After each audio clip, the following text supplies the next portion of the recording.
Deus tem uma palavra para nós nessa manhã. Aleluia. Não há nada melhor do que acordar e já estar com Ele. E dar bom dia para o Espírito Santo. Não há nada mais precioso do que o nosso primeiro pensamento pela manhã ser Ele. Nós chamamos essas manhãs de manhãs gloriosas. Então se prepare, porque a qualquer momento o Espírito Santo de Deus pode te tomar no seu lugar.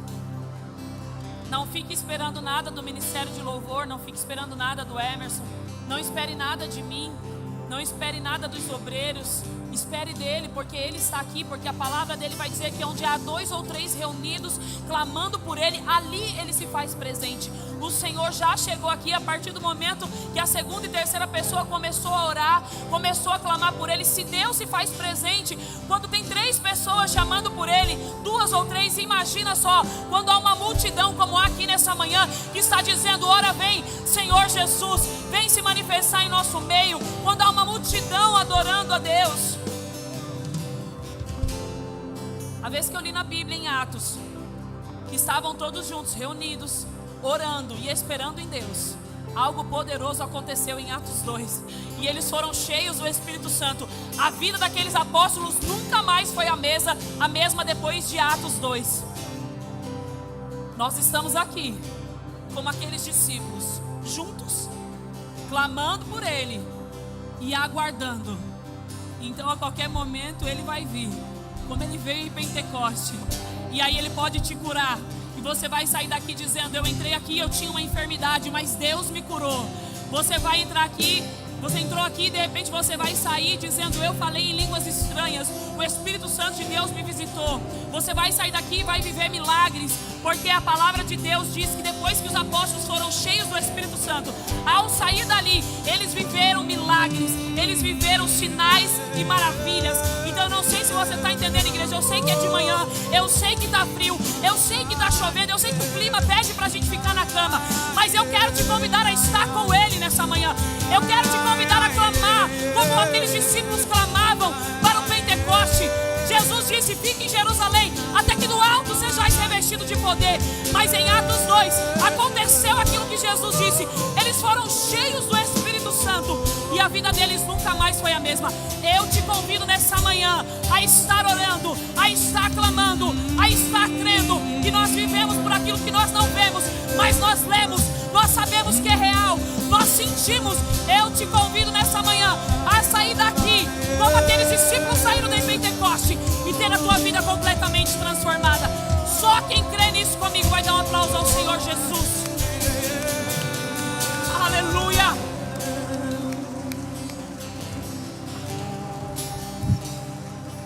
Aumenta um pouquinho aqui o retorno. Eu não sei se tem que virar a caixa, por favor. Eu não estou me ouvindo bem aqui. Está me ouvindo bem aí atrás, tá bom? Glória a Deus. Só se puder aumentar um pouquinho aqui o retorno. Aleluia. Queridos, Deus me entregou uma palavra. E o tema dessa palavra talvez assuste algumas pessoas, mas essa é a intenção. O tema dessa ministração é Deus trabalha no esmagamento. Lucas capítulo 5, versículo 1. E aconteceu que, apertando a multidão para ouvir a palavra de Deus, estava ele junto ao lago de Genezaré. E viu estar 2 barcos juntos à praia do lago, e aos pescadores, havendo descido deles, estavam lavando as redes. O que eles estavam fazendo? Aleluia. Grave isso. E entrando num dos barcos, que era de Simão, pediu-lhe que o afastasse um pouco da terra, e assentando-se, ensinava no barco a multidão. E quando acabou de falar, disse a Simão, fazer-te ao mar alto, e lançai as vossas redes para pescar. E respondeu Simão, disse-lhe, mestre, havendo trabalhado toda a noite, nada apanhamos, mas sobre a tua palavra lançarei a rede. E fazendo assim, colheram uma grande quantidade de peixes, e rompia-se-lhe as redes. E fizeram sinal aos companheiros que estavam no outro barco, para que fossem ajudar. Foram e encheram ambos os barcos, de maneira tal que quase iam a pique. E vendo isso, Simão Pedro prostou-se aos pés de Jesus, dizendo, Senhor, ausenta-te de mim, que sou um homem pecador.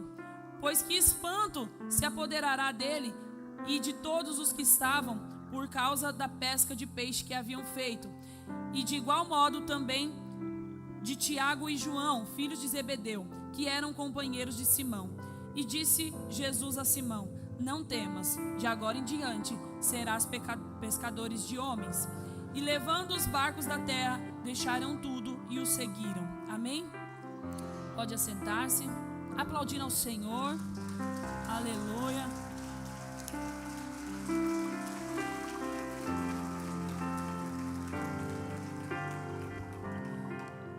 Deus trabalha no esmagamento. Às vezes nós acreditamos, talvez um dia você tenha acreditado que quando você conheceu Jesus, a tua vida iria melhorar, e isso é uma certeza, melhora. Mas acreditou talvez que não iria mais passar por nenhum sofrimento, por nenhuma luta, por nenhuma guerra. Mas quando você começa a conhecer Jesus de verdade, você começa a ler a palavra, e você começa a conhecer a história de Jesus e como os discípulos seguiram depois de Pentecoste. Assim como eu disse aqui no início, eles viveram milagres, eles viram curas, eles foram um instrumento para curar, instrumento para pregar o evangelho, eles viram sinais e maravilhas acontecendo. Mas você vai ver também que em todos os milagres que eles viveram, eles foram esmagados primeiro. Até o próprio Jesus, para viver um milagre, ele precisou passar por um esmagamento. Ele foi para uma cruz e foi pendurado em uma cruz para viver o propósito ao qual ele nasceu para viver, que foi para nos salvar. Então todo o propósito de Deus, todo milagre, quando ele é gerado, antes ele é passado por um processo, e esse processo eu vou chamar hoje de esmagamento. Nós não podemos negar a realidade em que nós vivemos para poder viver o milagre. Nós não podemos acreditar que só vive milagre quem tem condição financeira. Só vive milagre quem é pastor. Só vive milagre quem tem títulos ou quem tem cargos. Não, é através da sua realidade que Deus vai produzir o milagre. Seja ela qual for, não negue a sua realidade para viver o milagre. A realidade de Pedro que nós lemos aqui era uma rede vazia. A realidade de Pedro era uma realidade cansada. Ele havia trabalhado a noite inteira tentando pescar, mas ele não conseguiu pegar nada. A realidade de Pedro era uma rede limpa, porque nós lemos aqui, a Bíblia diz que ele lavou a rede. A rede dele já estava limpa, ele já tinha lavado, porque ele não conseguiu pescar nada. Mas a realidade de Pedro não o impediu de viver o milagre. Por causa de quem? Por causa de Jesus. Nós odiamos passar pelos processos, nós odiamos sentir dor, mas elas são necessárias, porque elas vão produzir em nós, estão produzindo em nós um milagre. Estão produzindo em nós para viver um milagre, ser esmagado, passar por lutas, passar por guerras, passar por sofrimentos não é fácil. É difícil, nós não gostamos, nós não queremos. Por muitas vezes na minha vida, por muitos anos, eu conhecia Jesus, eu já estava convertida, andando com Jesus, mas a minha oração de modelo de Jesus não era para que Deus fizesse a vontade dele, era: se possível for, afasta de mim esse cálice. Porque eu tive uma infância difícil, vim de uma infância difícil, onde nós passávamos muita necessidade. Então, quando eu vim para Jesus, as coisas mudaram. Jesus transformou a minha história, mudou a história da minha família. Nós já não éramos mais aquela família excluída, não éramos mais aquela família que passava tanta necessidade. E a minha oração era: Deus, se possível for, afasta de mim esse cálice. Porque eu não quero viver de novo o sofrimento e a dor que eu vi a minha infância inteira. Eu não quero viver a vida que os meus pais tiveram. Eu não quero viver padecendo, eu não quero viver mendigando. Então a minha oração era: Deus, eu não quero passar processo. Afasta de mim esse cálice. Eu quero viver só a vida abundante que o Senhor tem para mim. Mas para viver uma vida abundante, para viver os milagres, é necessário sermos esmagados. É necessário passarmos pelo processo. Um dia eu entrei no meu quarto jejuei 3 dias. Nós estávamos numa transição para iniciar o ministério da IAP Vila Matilde, para começar naquela garagem. E eu jejuei 3 dias junto com o meu esposo. Eu fui para o quarto no dia para abrir esse jejum. E eu falei: Deus, a minha oração hoje muda. Faça o que for necessário para que eu viva o propósito. A partir do dia que eu entrei no meu quarto e fiz essa oração, as coisas declinaram. Tudo aconteceu. Mas a cada vez que Deus permitia que nós fôssemos esmagados, nós subíamos um nível. A cada vez que nós éramos esmagados e passávamos um processo, era acrescentado sobre nós um peso de glória. A cada vez que nós éramos esmagados, nós víamos mais cura. A cada vez que nós éramos esmagados, nós víamos um encontro mais cheio. A cada vez nós ouvíamos mais testemunhos, nós víamos mais vidas sendo restaurados, ao ponto de nós estarmos com 5 anos com uma igreja desse tamanho. Porque Deus não parou de fazer, porque Deus não parou de multiplicar, mas nós também não paramos de ser esmagados. Mas nós também não paramos de viver processos, mas nós também não paramos de viver sofrimentos, mas em todos eles nós nos alegramos, porque isso está produzindo em nós um peso de glória eterno. Ei, o sofrimento está nos conduzindo a Deus. Os dias maus estão nos conduzindo a Deus. Os dias de dor e sofrimento nos levam para os pés de Jesus. Os dias bons não fazem isso. Ele nos faz andar com júbilo, nos faz andar pulando, nos faz andar cantando, nos faz chegar na igreja feliz. Mas o dia mau, o dia em que nós estamos sendo esmagados, ele nos leva para dentro do nosso quarto, nos faz querer ficar só. E quando nós estamos só, o único que consegue nos ver é Ele. Quando nós estamos só, o único que tem acesso a nós é Ele. Quando o mundo te frustra, quando o mundo te decepciona, o único que não faz isso é Ele. Quando o mundo te abandona, Ele continua lá. Quando você tem vontade de sumir, de morrer, de desistir, Ele continua lá. Quando você está feliz, Ele também está lá. Ele não nos abandona. Ele não nos abandona. A Bíblia vai dizer que Deus livrou Daniel do leão, amém? Ele livrou Daniel da cova? Ele não livrou Daniel da cova. Deus é um Deus poderoso. Ele poderia ter permitido que Daniel nem chegasse lá. Mas a Bíblia diz que Deus permitiu que ele fosse parar na cova dos leões, mas nenhum leão tocou nele. Deus vai permitir que você entre na cova, mas não vai deixar nenhum leão tocar em você. Ele vai permitir que você passe processo, mas não vai te matar. Ele vai permitir que você passe lutas, mas elas não vão te matar. Ele vai permitir que pessoas te abandonem, mas você não vai estar sozinho, porque Ele está com você. Ele é o Deus que não abandona. Calma, Ele está só gerando um milagre. Calma, Ele só está gerando um milagre para que você viva aquilo que Ele projetou para você. É só um processo. Por mais que nós não queremos viver, nós precisamos desejar isso. Sabe, nós cantamos uma canção que não importa o preço que custe. Tem uma canção que nós aprendemos, até tinha falado para o Emerson pegar, mas ele não pegou. Uma canção que nós aprendemos lá no Panamá. Nós fomos no encontro agora e eles colocaram uma canção lá. Se chama Sulamita, o nome da canção. E o refrão da canção, eu vou falar aqui, mas eu não canto, vocês sabem. Mas o refrão da canção fala assim: não importa quanto lo que cueste, tu presença vale mucho más. Solo quero estar contigo una y otra y otra y otra vez. Não importa o preço que custe, eu só quero estar contigo uma e outra e outra e outra vez. São canções que nós não podemos só cantar, nós precisamos viver.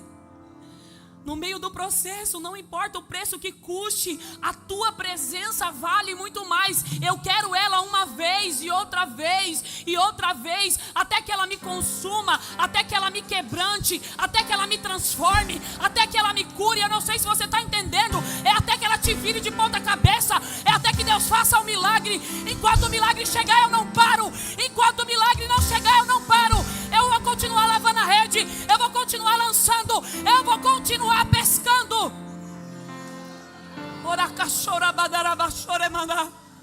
Não importa.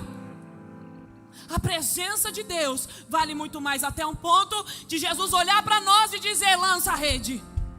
Mas Deus, Jesus, eu trabalhei a noite inteira, eu estou há anos nisso aqui. Ontem nós estivemos num parque, eu fui num parque passear com as minhas filhas. E ao conhecer o parque é novo, ele inaugurou na sexta-feira e nós fomos ontem lá. E o rapaz um dos monitores estava nos apresentando o parque, eu falei: nossa, que parque bonito. E a Raíssa que estava comigo, ela falou assim: deve ter sido uma fortuna para construir isso aqui. E ele falou assim, não só levou dinheiro, não só precisou de dinheiro, mas levou tempo. Ele falou: foram 14 anos para construir esse parque. 20 anos de projeto e 14 para construir. 20 anos que ele estava se programando para criar um parque daquele. Ficou 6 anos projetando o parque e mais 14 anos para conseguir construir, até que o parque estivesse pronto. Ainda nós fomos lá, ainda tem brinquedos que não conseguiu ser inaugurado a tempo. O processo é demorado. Eu estou falando de uma coisa, de um parque de diversão. Não importa o tempo que custe. Aquele homem ficou 6 anos planejando, ficou 14 anos para construir, mas agora ele está desfrutando. Agora ele está recebendo as pessoas, está desfrutando de um sonho. E está desfrutando financeiramente também. Então tudo que nós vamos fazer na nossa vida é um processo para gerar um milagre. Você olha, você entra dentro daquele parque, você fala: é um milagre. A Emily ficou falando: mãe, como que eles conseguem trazer o animal para cá? Gente, o tamanho daquela girafa, ela pesa 1.100 toneladas, 1.100 quilos. Eu falei: como que consegue carregar a girafa para cá? Eu não sei, mas aconteceu. A girafa estava lá. Nós vimos ela. Eu não sei como o milagre vai acontecer na sua vida, mas as pessoas vão ver ele. Porque a minha Bíblia diz que quando Jesus disse para Pedro: joga, lança a rede, os peixes começaram a pular ao ponto do barco quase virar pique. Ei, eles começaram a chamar quem estava do barco do lado: vem pegar peixe, porque aqui está tendo milagre. Ei, as pessoas vão ver o milagre chegando e vão dizer: divide comigo, eu também quero, eu também quero.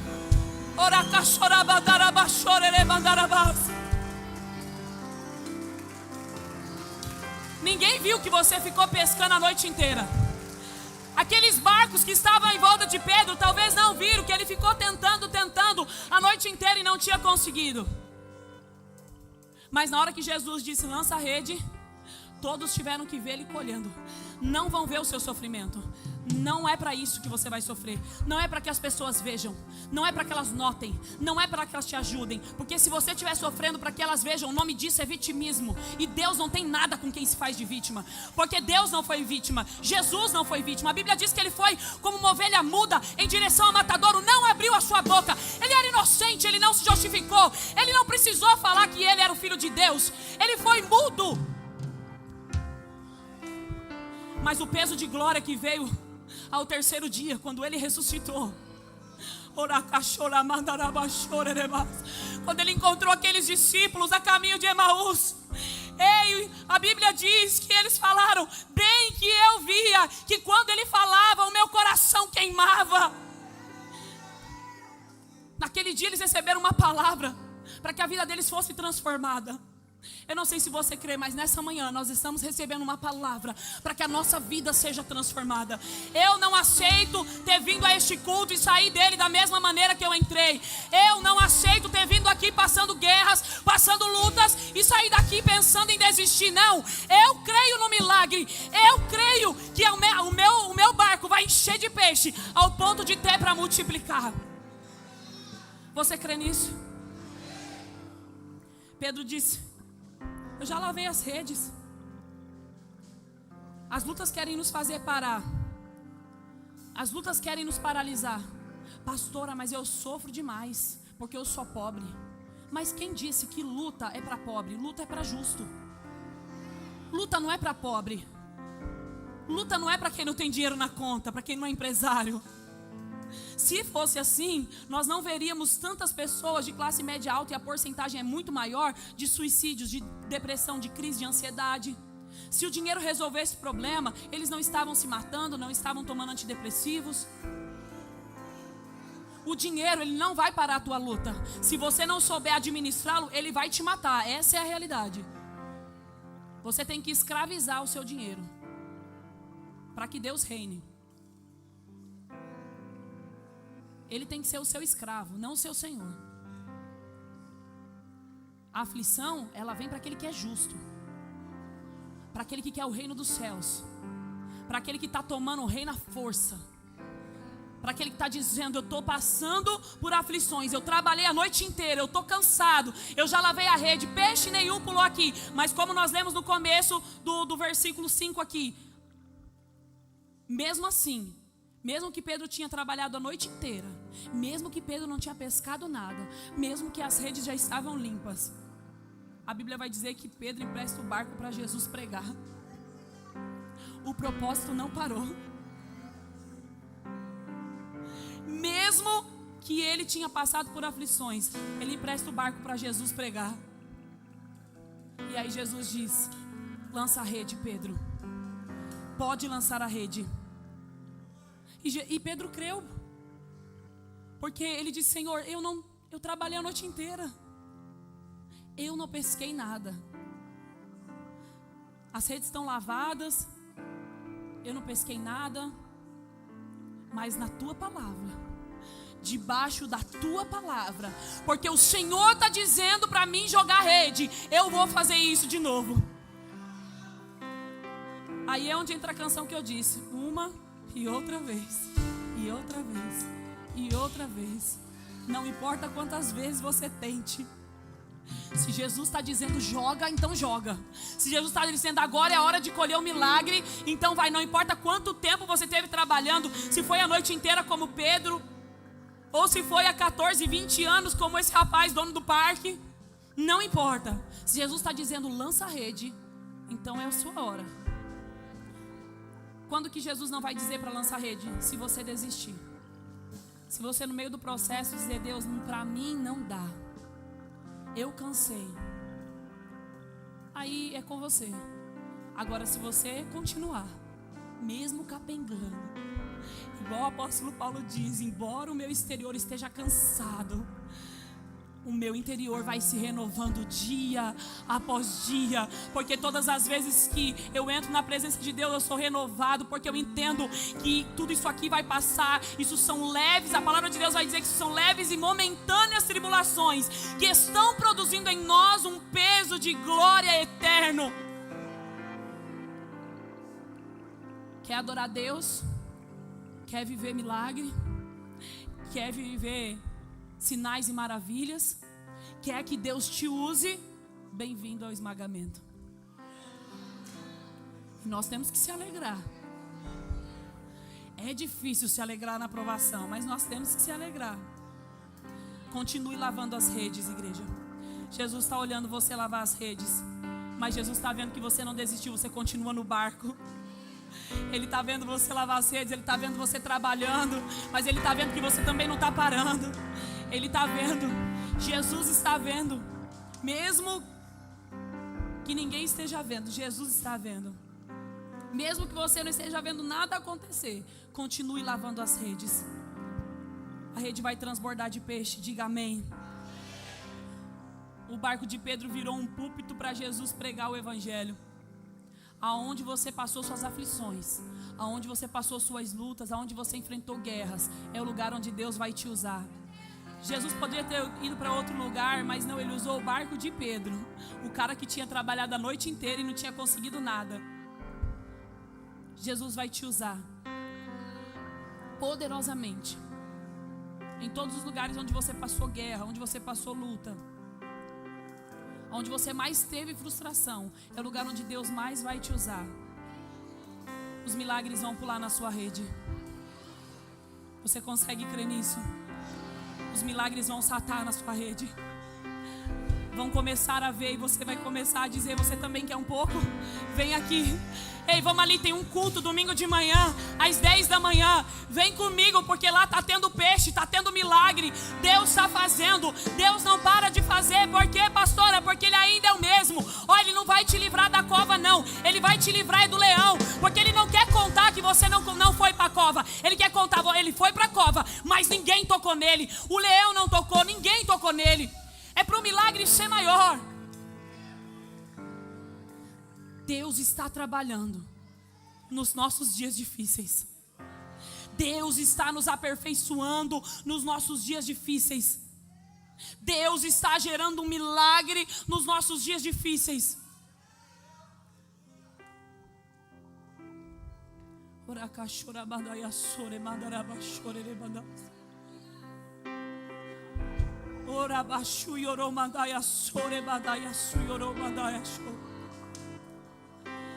Não é hora de parar. É hora de lançar a rede.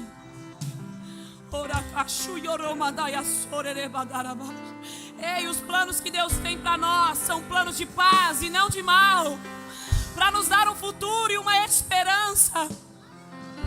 Ei, o teu futuro está nas mãos de Deus. O teu futuro pertence a Ele.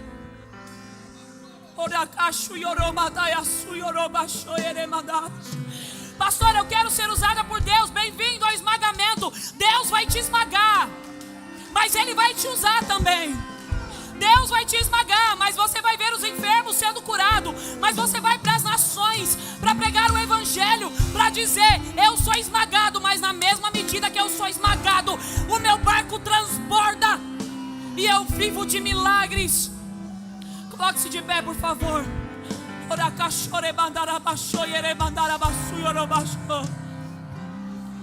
Deus tem milagre. Deus tem milagre. Mas nós seremos esmagados primeiro.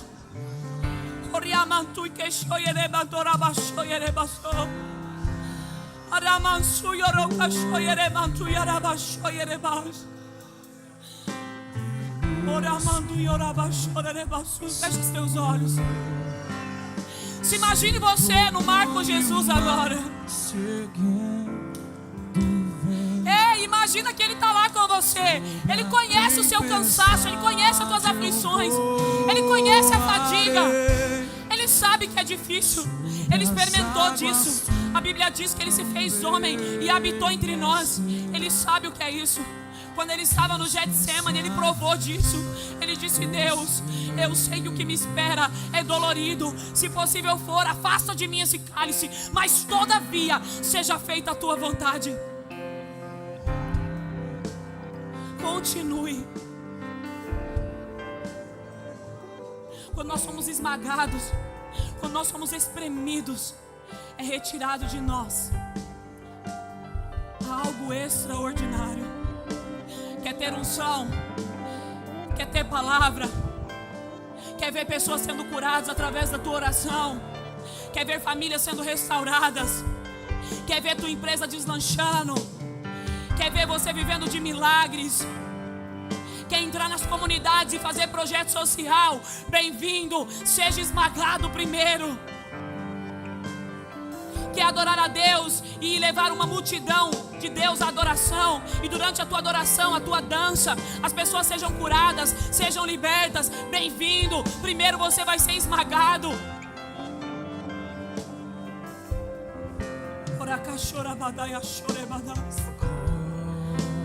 Fale com Deus. Fale com o Senhor.